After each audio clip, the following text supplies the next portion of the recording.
the telephone. Fix up your home sweet home by calling 888-MONEY-PIT. The Money Pit is presented by Sense and Home Advisor.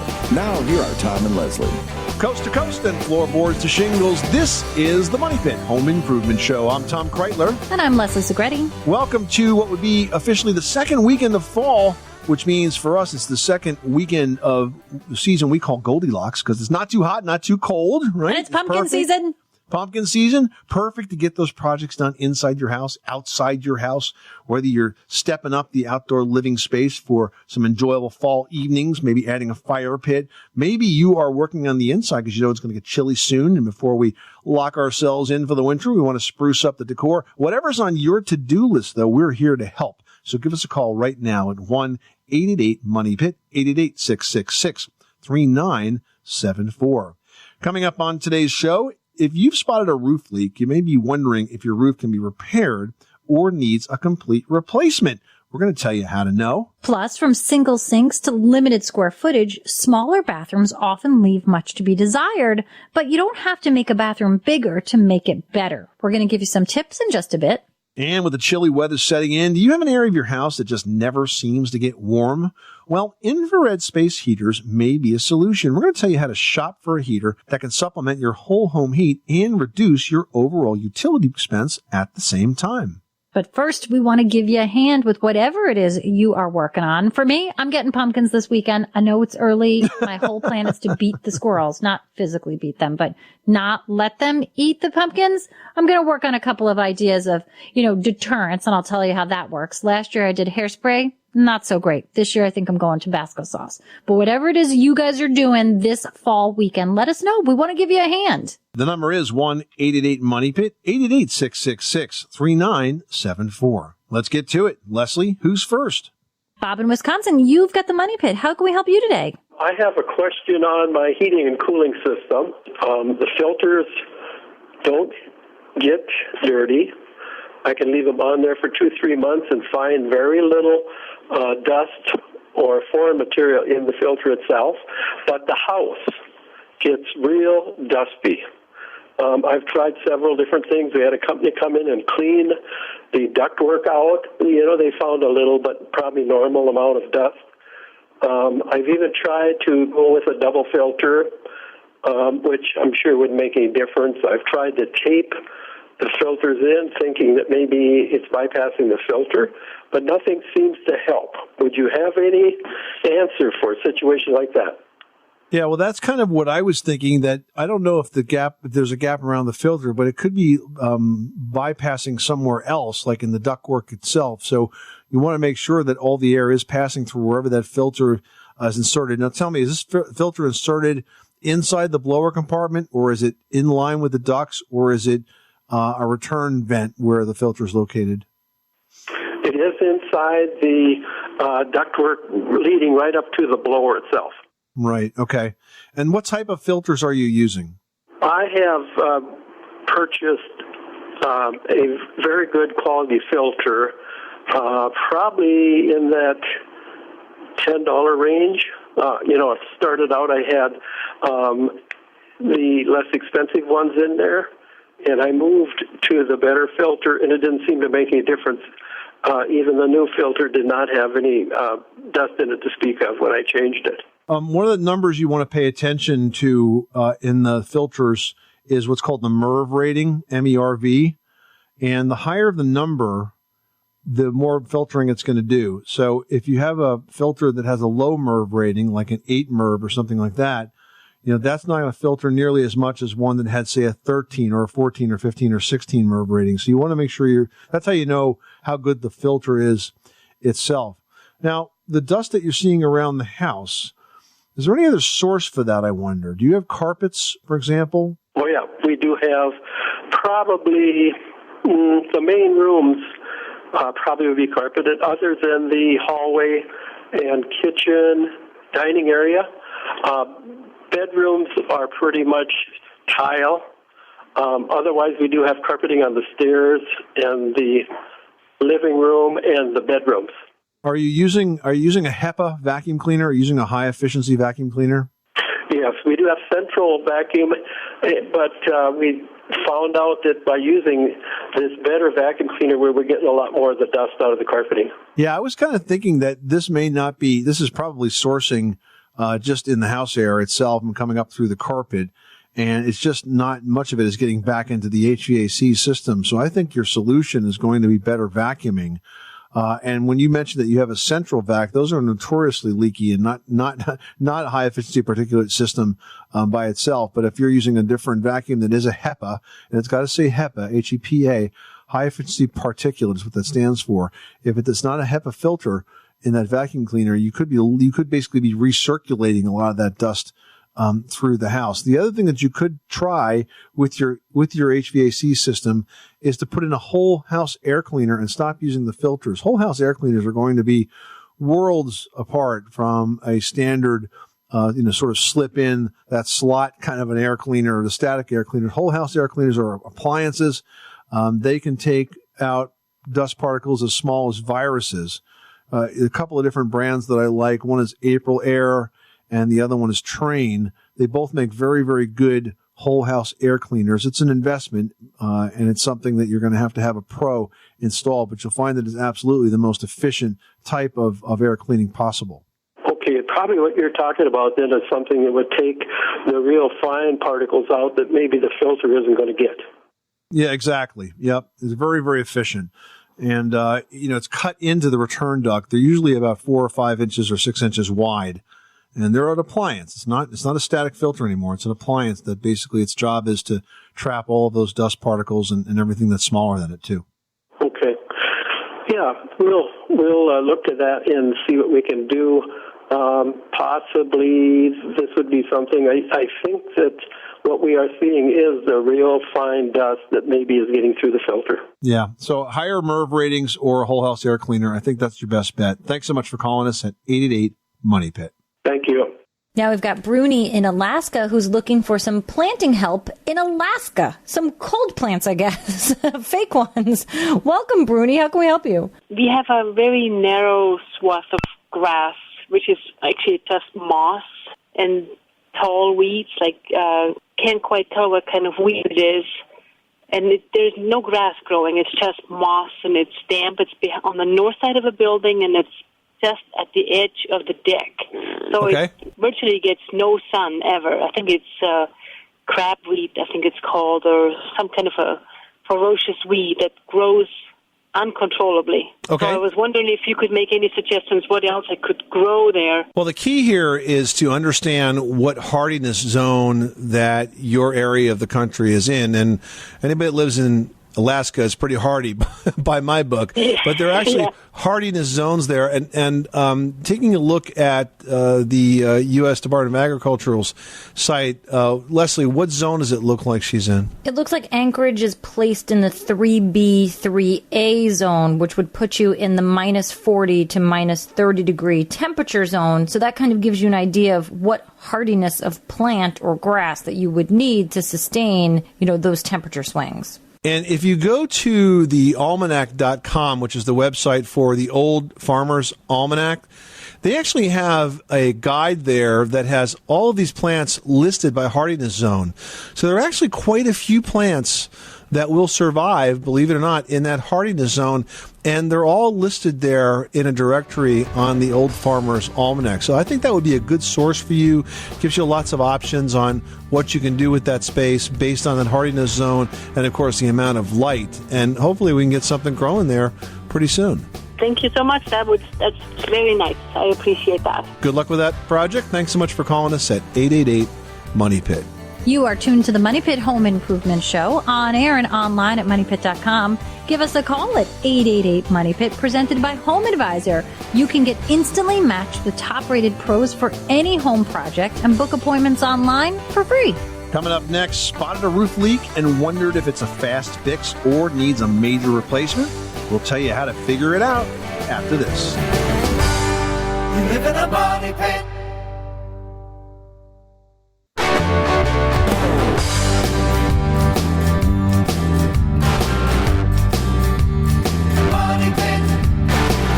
The Money Pit is brought to you by Sense. The Sense Smart Home Energy Monitor works like a fitness tracker, telling you what's on in your home and how much it costs, so you can save electricity and money. Learn more at sense.com. Making good homes better. This is the Money Pit Home Improvement Show. I'm Tom Kreitler. And I'm Leslie Segretti. Standing by for your calls, your questions at 1-888-MONEY-PIT, presented by Home Advisor. Fast and easy way to find the right pro for any kind of home project, whether it's a small repair or a major remodel. Now, Hugh is on the line from Texas and needs some help with brick repairs. How can we help you with the project? Got a house down in Houston, and I've forgotten how many bricks, but every so often it's got a vertical slot between the ends of the brick, as if I guess it's a slot for air to be able to ventilate going up, and then up in the attic, the air can come up there. And I was wanting to find out, would we be better off to seal that up to keep the scorpions and such out, or does the house need that? The answer is no, because you do need that air for ventilation. I'm going to presume that this is a brick facade, so it's probably over a wood-framed wall. And those weep holes in the brick help the brick to breathe. Otherwise, you can trap moisture behind the brick, and that could cause the exterior wood surfaces and the structure beneath them to rot. So it's there for a reason. You really should use it and find some other way to keep those scorpions away. Okay, now what about insulation? I don't know that this house had any insulation in the walls. It's I think it was built back in the early 70s or something, and we bought it secondhand. But would that be where you'd normally put insulation in between the bricks? No, it would not. It would not be. So, and here's why: because you don't want to, again, insulate that space because that's there for ventilation. If you were to insulate it, it would be in the wall frame itself. And even though 1970s sounds like a very old house, I can assure you they were definitely using fiberglass insulated bats in walls that were constructed at that time. So you may very well have it. And in addition to that, if you're going to add insulation to a house anywhere, the best place to add it is to the attic, because that's where you have the most heat loss, not the walls, not the floors. So the order of priority in my mind would be attic first, followed by floors, followed by walls. Okay. Well, we'll leave them open then. I sure do appreciate it. You're very welcome. Thanks so much for calling us at 888-MONEY-PIT. Well, if a big storm passed through and left a leak stain in its path, you might be wondering what kind of repair is needed. Well, roofs that leak have to be fixed fast, and sometimes contractors looking for a bigger job than is necessary can use this fact to talk you into a new roof that you might not need. Well, not just yet anyway. Yeah, that's right. Well, here's a few tips that can help you decide. First, let's talk about what actually makes up a roof shingle. Roof shingles are generally cotton or glass fiber covered with an asphalt coating.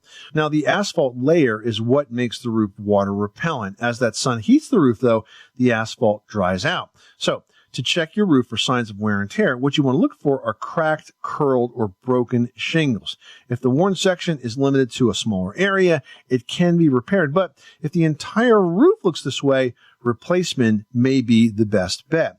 Shingles that are allowed to deteriorate can start to leak, and that can lead to mold and rot and even more expensive repairs as time goes on. Now, if you do need a roof replacement, you can usually add one additional layer of shingles for a total of 2 layers. After this, local building inspectors might make you tear off the existing layers first.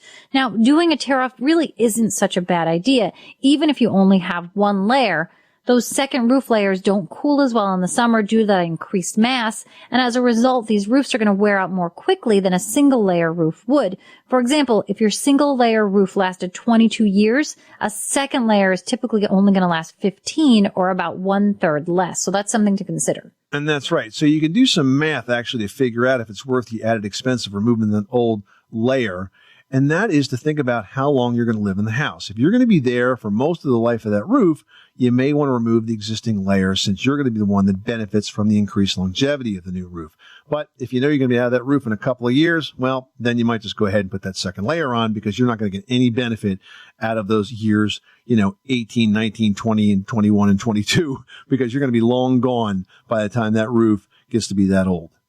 Now we're going to North Carolina, where Reba is dealing with a spider problem. Blah! What's going on? I have moved into a brand new set of apartments, and there are just spiders everywhere.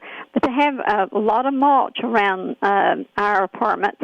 and where they've planted new flowers and stuff, but they are some tiny spiders and that are little black spiders, and then there's brown spiders that are as big as quarters.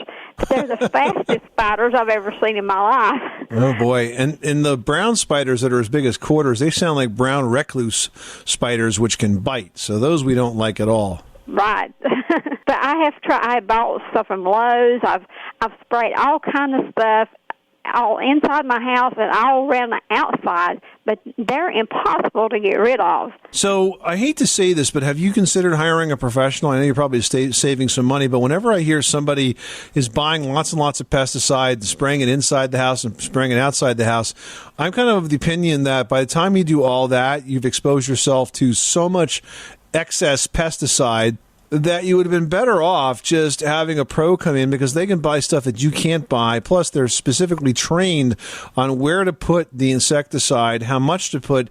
And also, the insecticides today are very specific, and they remove only the insects that they're supposed to remove, and they don't remove the beneficial insects that you want to leave behind. So if you're having that much of an infestation, I would stop shopping for my own pesticide and call a pro and have them treat the house. And once you get the populations down to where they're manageable, kind of more normal, then you could try to use some of those other products just on a maintenance basis. Does that make sense? It sure does. But here's the only question. When everybody else is having the same problem and the mulch is all around the whole entire neighborhood, is just me spraying going to help? If it's going to stop it? Well, yeah, it'll create sort of a barrier around your place. But let me ask you, is this a apartment you rent, or is this a townhouse? What's the form? This is like they've just built this whole neighborhood of new apartments. There's like 43 apartments. So they're rental apartments? Yes. Okay, so if you get the exterminator out there and they tell you that you've got something like a brown recluse spider there, and you bring that to the attention of the rental agent, I think you'd give them plenty of reason to treat the whole apartment complex and not, ignore them until the point where people and kids start getting bitten. Okay. I thank you for your information. Good luck with that project. Thanks so much for calling us at 888-MONEY-PIT.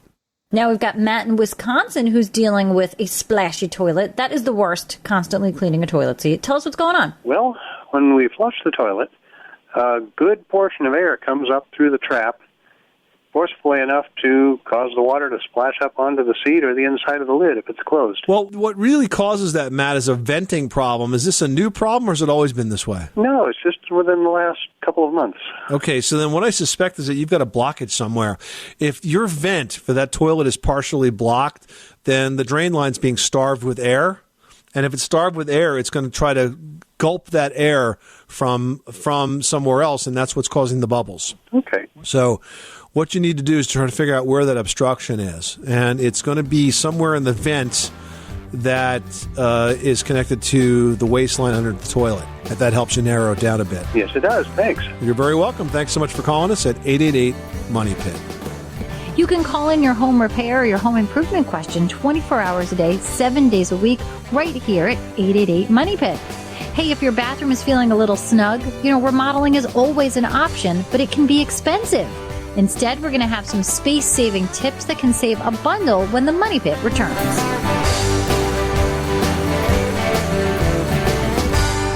You live in a money pit.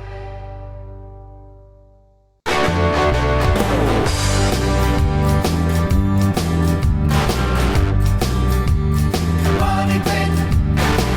The Money Pit is presented by HomeAdvisor.com.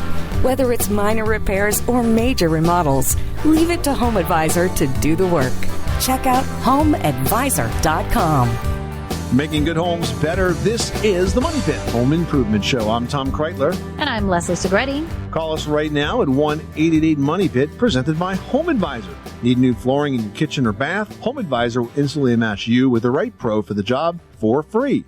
Betsy in Georgia needs some help tackling a ceiling project. What's going on? My question is how to remove popcorn ceilings. We have a bonus room above our garage that the popcorn ceiling was falling down in spot. Okay. And we scraped and we wasn't getting very far with it. And we damaged the drywall with gouges from being scraped.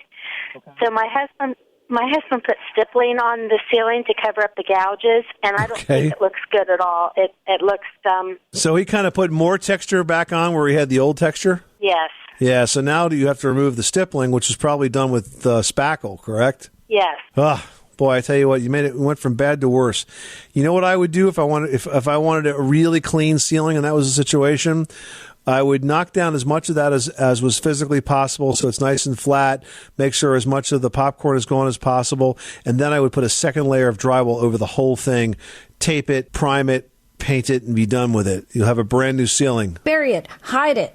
I'm like, bury it. Because that drywall is probably so damaged now from the scraping off of the old popcorn to the adding of the stipple, and then you're going to have to sand and get rid of that. I just don't think that all the work that's going to be worth you putting into that is just not worth it. You're just not going to get a really clean look. So why don't you just put a second layer of drywall over it? It's really clean, easy to do, and it will look much, much better in the long run. Right.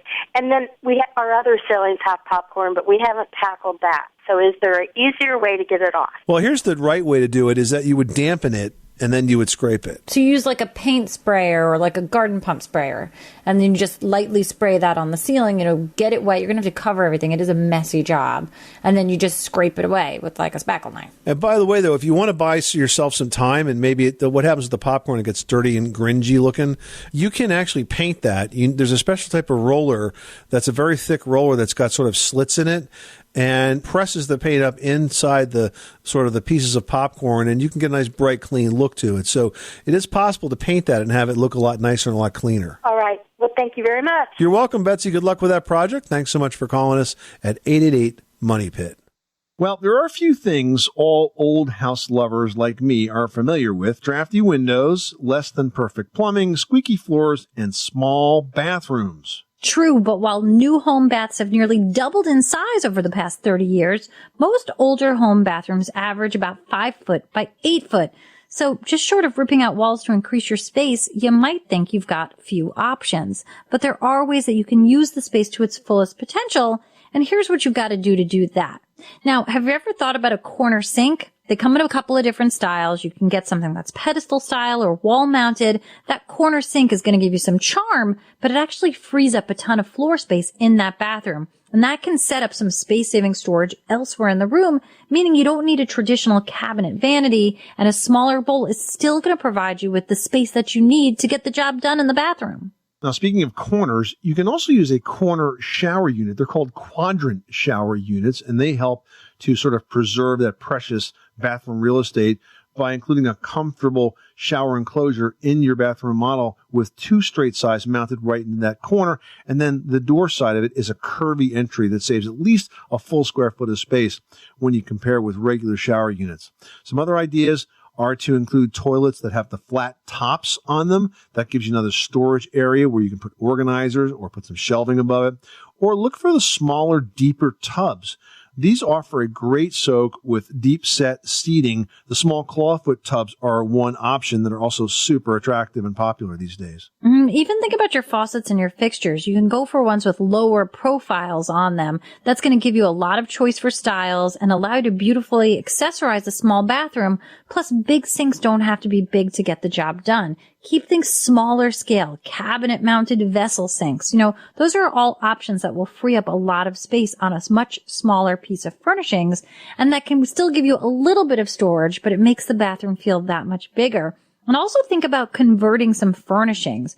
Refurbished standalone storage cabinets, small tables that are converted into carts. Some other vintage finds could add some personality to the remodeled bathroom space while offering the storage that you need for linens, towels, toiletries, you name it. And speaking of storage, towel storage is always a challenge in bathrooms. If you don't have a linen closet or a big cabinet space, what you could do is use like open wire shelving on the walls. I like to put it up sort of along the ceiling, maybe about 2 feet down so you can still sort of reach it, and then roll the towels and set them up there, just like they might be in a hotel. You can actually get quite a few towels in there. It's really easy to access, and it's a beautiful open space design. So just because you don't have a lot of square footage for that bathroom doesn't mean you can't do a few of these things to sort of free up some of that visual space and make it a lot more fun and more comfortable to use.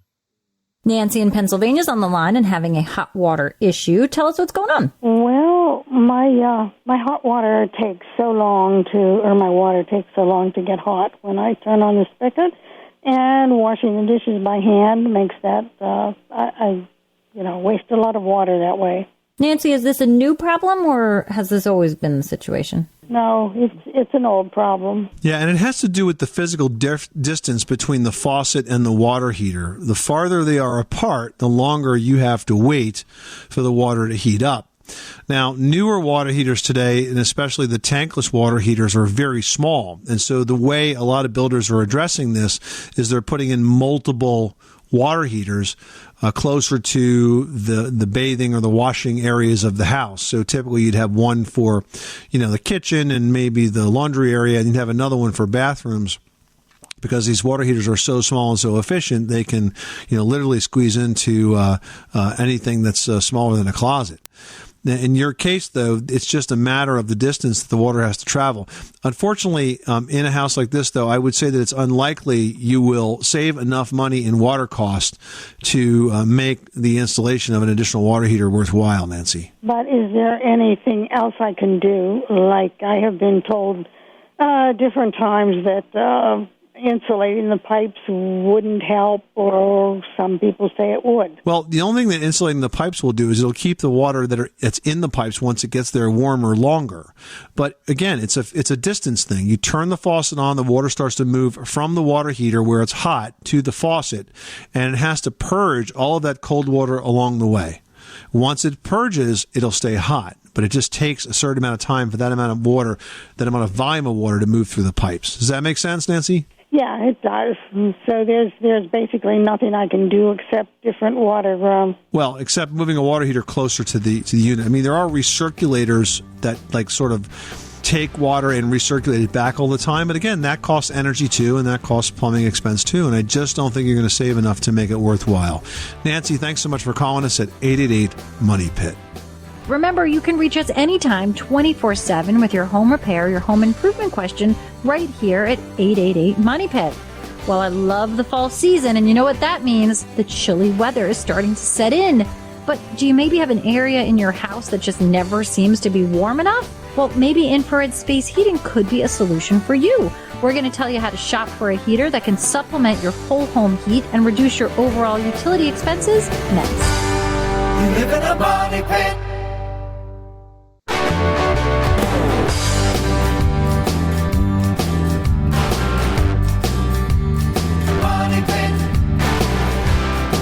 The Money Pit is presented by HomeAdvisor.com. Whether it's minor repairs or major remodels, leave it to HomeAdvisor to do the work. Check out HomeAdvisor.com. Making good homes better. This is the Money Pit Home Improvement Show. I'm Tom Kreitler. And I'm Leslie Segretti. What are you working on this beautiful fall weekend? If it's your home, you're in exactly the right place, because we are here to help. Soup to nuts, floorboards to shingles. Call us right now at 1-888-MONEY-PIT, presented by HomeAdvisor.com. Never worry about overpaying for a job. Use the HomeAdvisor True Cost Guide to see what others paid for similar projects. That's all for free at HomeAdvisor.com. All right, now we've got Randy from Maryland on the line with a decking question. How can we help you today? I just put a brand new deck on the back of my house. The house was actually built in 1988, so it's good and settled. I just wonder how soon I could treat it. Well, I've heard, 2 months, 3 months. I've heard a full season. I don't want to wait too long, but I don't want to do it too early. Randy, what's the material the deck is made out of? Is it pressure-treated lumber or cedar or redwood? What? Yeah, it's pressure-treated lumber. Okay. So what I would do at this point is I would wait until next spring. Let it be exposed to the environment for a while. It is true that the lumber, when it first goes in, is very moist. And by waiting maybe 6 months in your case, you're going to find that it's going to dry out a bit and it'll be ready to sort of take a stain better than taking it right now. So I would certainly let it sit for a while and then stain it before next summer when it gets, sort of cool and dry out. And then in terms of the stain itself, I would recommend that you choose a solid color stain. It will still show the grain through, but it'll have more pigment in it and it'll last longer. Does that help you out? I think so. So basically, you say wait a full season then? Yeah, I would wait a full season and then I would stain it after that. Okay. Thanks, Randy. I hope that helps you out. We appreciate you calling us at 1-888-MONEY-PIT. Well, if you haven't done so already, pretty soon you're going to be turning up that thermostat to get warm.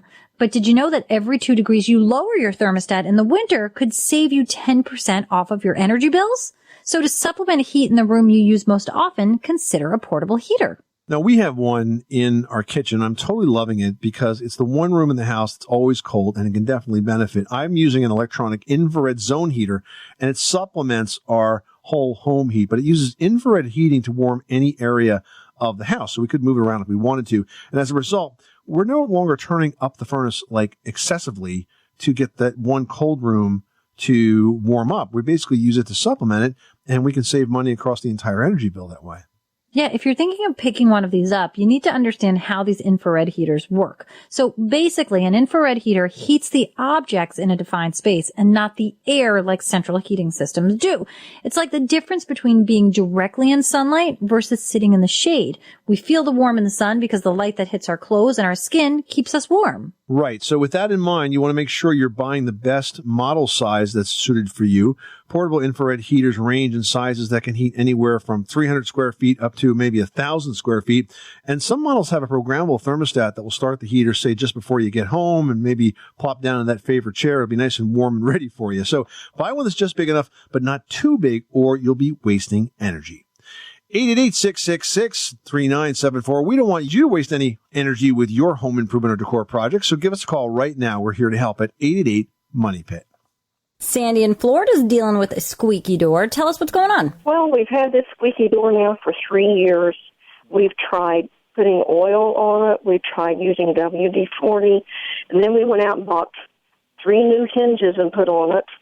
And it still is a squeaky door. Are these hinges sort of standard hinges? Yes, it's just 3 standard hinges. So what you might want to do is go out and buy some ball bearing hinges. There are some upgraded hinges. They're often used on heavier doors, but they rely on ball bearings to open and close instead of just the metal sitting on top of the metal. There's actually bearings there that the different sides of the door will ride on, and those will be absolutely quiet and they'll last forever. Wow, where would they carry those? Well, I would expect that you would find them. You may need to go to a home center and order them. Go to the millwork section of a home center, bring an old hinge along, and try to order a ball bearing hinge to match it, or your hardware store, or you can probably find them online as well. Yeah, that's what we'll try. Well, thank you. You're welcome. Good luck with that project. Thanks so much for calling us at 888-MONEY-PIT.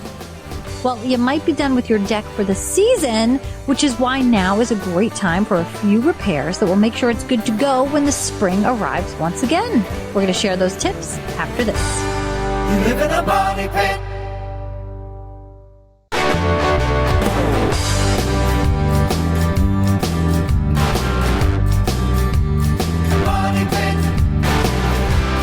Making good homes better. This is the Money Pit Home Improvement Show. I'm Tom Kreitler. And I'm Leslie Segretti. Remember, you can always reach Tom and I anytime at 888-MONEY-PIT. But don't forget about the interwebs, you guys. Post your questions to the Money Pit community section. Go on Facebook's Money Pit page. Post there. Wherever you want, you can reach us online.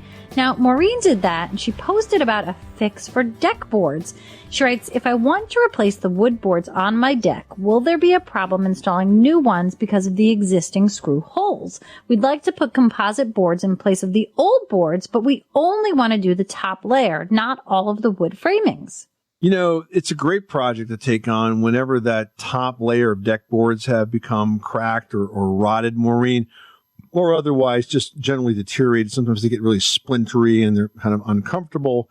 But you're right, you don't have to actually replace the framing, only that top decking. You can remove all of those old wood deck boards and replace that decking with composite. Now, you asked if you had to be worried about lining up the previous screw holes or nail holes. The answer is no, absolutely not. You don't have to worry about it. Those composites can be directly attached to the original floor joists. They can have new holes. They could use the old holes. There are a number of ways to do that. I would look for one of the systems that has hidden fasteners because it makes it really attractive. You don't see any of that hardware through the deck boards, which can kind of be unsightly. Plus, with the clips, you can also adjust the height of the board because sometimes with the old framing, it gets a little warpy, and the composites are very flexible compared to the wood boards. So it tends to transmit whatever that inconsistency of that floor joist below. If it's a little saggy or if it's crowned, it's going to show like a sag or a bump in the deck when it's done. So the clip system makes it a little bit easier to kind of smooth all of that out. Now, you might also want to think about replacing the wood railing and also covering the exterior box beam. That's sort of the part of the floor structure that you see from the outside perimeter. This way, when you look at the deck, it will all be composite and it will need virtually no maintenance from there on out. You would, though, before you do all this work, you would need to inspect it structurally. This is an important step that too many people will skip. I don't want to see you tear off all of that wood decking and start to remodel this whole thing if it turns out that the deck is not structurally safe. So we need to look at the wood joists. We need to look at the girders, the posts. We need to make sure that the deck is solidly attached to your house with bolts, not nails, to make sure that it really is in good structural condition. Because we always design these decks not for the occasional family dinner where you get 4 or 5 people, but we think about the Labor Day weekends and the Memorial Days and the 4th of July days where you have, 40, 50 people standing on that deck in your house. It really has to be very, very sturdy. So I would definitely want you to inspect that thoroughly, have a pro come in and do it if you don't know how to do the inspection to make sure it can stand up. But I think composite today is absolutely gorgeous. Leslie, these products seem to get better and better, right? They really do. I mean, they're gorgeous. They look like the real deal. They look like exotics lumber as well, so that you can really find something that has a lot of character, that works with the style and the design of the deck itself, that sort of coordinates with the style and the design of your home. And they clean up well. They wear well. They just get better and better, and you can use them in a covered porch, a screened-in porch, outside, inside. I mean, they really do a great job for a deck surface. So it's totally worth it, and you're doing the exact right thing by putting it where you have it. And you'll be enjoying the beauty and the style with the ease of maintenance for a long, long time. This is the Money Pit Home Improvement Show. Hey, thank you so much for spending this part of your fall weekend with us. It's a great time to be working inside or outside your house. Our favorite time of the year, in addition to the beautiful foliage, we can get just tons of projects done around the house. If you are smack dab in the middle of a project this week and don't know where to turn, you can always turn to us by calling 24/7 1-888-MONEYPIT or posting your question to the Money Pit's Facebook page at facebook.com/themoneypit. But for now, that's all the time we have. I'm Tom Kreitler. And I'm Leslie Segretti. Remember, you can do it yourself, but you don't have to do it alone.